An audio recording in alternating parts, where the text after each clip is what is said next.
children who are gay, who are told by their parents, and I think you already know this, some of you who either are parents now or will be parents, some of you are going to have gay children.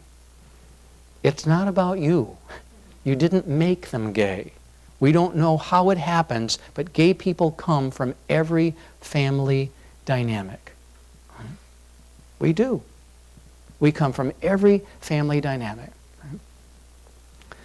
So children who are gay say to themselves, when they're told by their parents, I love you, we say, and you don't hear because we say it to ourselves, would you if you knew? I'm so proud of you, son.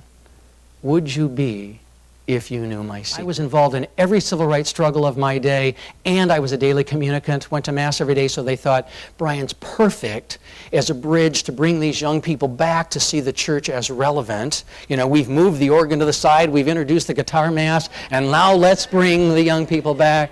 And so my column was very popular, and the church asked me to host a television talk show. I was on television in my early 20s. It wasn't, you know, main station, but it was the church's cable show, and here's this young kid, you know, interviewing people coming back from the missions, and my mom and dad were so proud of me. And Dad called one time and he said, Brian, the chairman of the board, which meant of General Motors, called to say that his wife cried when she read your Mother's Day column. We're proud of you, son. And I said to myself, you know, would you be if you knew?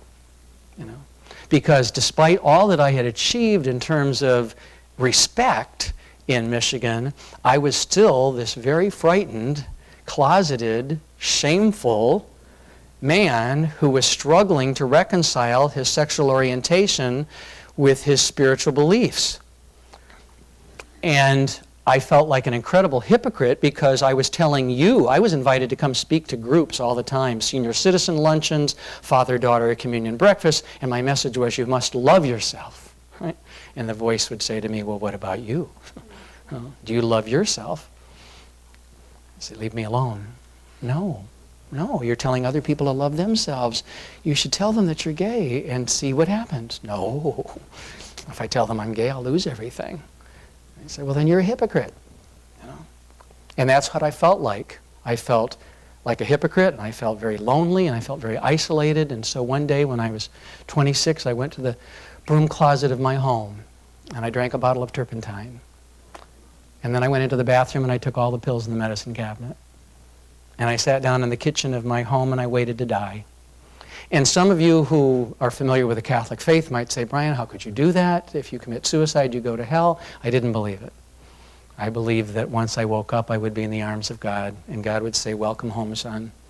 I am so sorry. It was not supposed to be like this. See, I don't think it's supposed to be like this.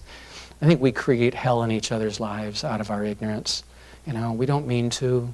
It's our unconscious incompetence, but we do. You know, we beat each other up out of our fear. And I was so tired of it, and I didn't want to live anymore like that. So I drank the turpentine, took the pills, and then I started thinking about my mother and my father and how it would devastate them to lose. About my folks, I got up quickly, drove myself to the local Catholic hospital, and which was the closest one. And they said, McNaught, what are you doing here? Because they knew who I was. I told them what I did. They ran me into the emergency room. They put a tube down my nose and my throat, and they pumped my stomach. And as I sat on that table crying at 26, I promised myself that I was never again going to live my life based on people's images or expectations of me. You know, I love to be loved and I want to be loved, but if it's based upon you thinking I'm heterosexual, it means nothing to me. I had to find a way to be in this world and grow to my full potential as someone who loved himself, and then surround myself with people who loved and supported me as myself, not who they wanted me to be. And so I went home and I told my mom and my dad, and my mother cried. She said, Brian, the world's going to be awful to you and there's nothing I can do about it to protect you. And Dad said, I think you've got a hormone imbalance and you'll outgrow it. With time, he accepted the reality that I was gay and I was not going to change. I took everyone at work out to lunch one by one. I did it myself. I wanted them to know I was gay. And it was wonderful. I mean, everyone was great until a reporter from the Detroit News called to say she was doing a story on homosexuality and religion and would I consent to be interviewed. because I had started the Detroit chapter of Dignity, which is a gay Catholic organization. And so I said yes, and the Detroit News had a big story about homosexuality and religion on a Saturday, and on Monday my newspaper dropped my column. They dropped my column because they had gotten lots of phone calls over the weekend from people who said, if you don't do something about him, we're going to cancel our subscriptions and our advertising.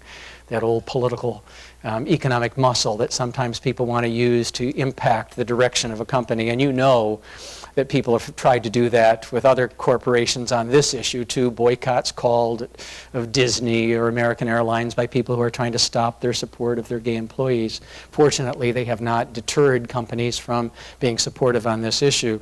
In 1974, in the midst of this civil rights battle, I went on Dick Gregory's Hunger Fast. Do you know who he is?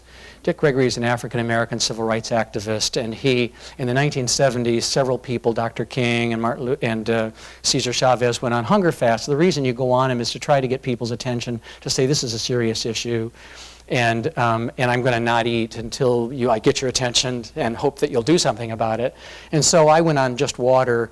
On the 17th day that I was on water, the bishop said, if you will end your fast, we promise you we will work to educate the clergy, which is what I asked for, because I believe in the power of education. You know, I believe that if you give people the opportunity to learn new information, they will grow and they'll get past their fears and they will become allies.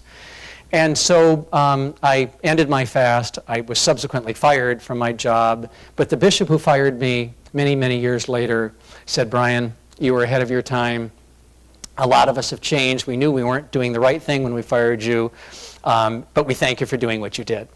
And that was 30 years ago. I finished my story, sat on the plane, and the fundamentalist Christian from Cobb County, Georgia looked at me and he said, Brian, as sure as I'm sitting in this seat, I know that God had you sit next to me. That's the juice that has sort of fueled this educational effort on my part, is the encountering people who you never think you're going to reach, who when given the opportunity to grow, decide they want to change their music. He said, you know, I can't think about this issue again without remembering you. He said, I didn't know anybody and now I know you. And I don't want to suggest to you that I think he changed his religious beliefs. People don't do that. But what he did was no longer fear or hate me. And he was never going to talk about me in the same way because he liked me. And the same thing happened for me, right? Because he put a face on the issue for me, didn't he? Somebody says they're fundamentalist Christian, I remember the man on the plane. And so that's what we do in these sessions. We build bridges of mutual understanding with one another, hopefully with the opportunity that when we're done, we go back and pick up that rope. We do so with a little more pride and a little more conviction, a little more understanding the person in front of us and behind us. I thank you very much for giving me the opportunity to share this perspective with you. I hope it makes a difference in the journey that you're all making in this company. Thank you.